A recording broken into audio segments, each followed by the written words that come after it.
Ce 22 mars est consacré à la Journée mondiale de l'eau, une préoccupation planétaire qui s'aggrave régulièrement pour des raisons diverses.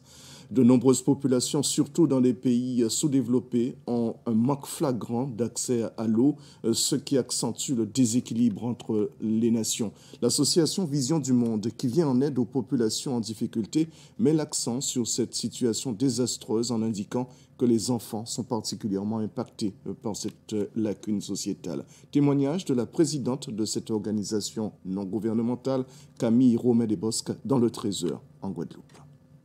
Encore un tiers de la population mondiale n'a pas accès à une eau salubre.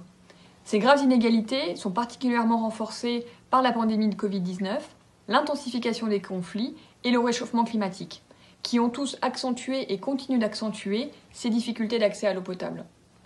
Ces ressources en eau précieuse sont pourtant déjà extrêmement menacées par la croissance démographique et les besoins de l'agriculture et de l'industrie.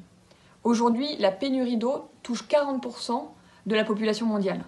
La question de l'eau est aussi intimement liée à la question de l'assainissement et aujourd'hui, 4,5 milliards de personnes dans le monde ne disposent pas de services d'assainissement sûrs.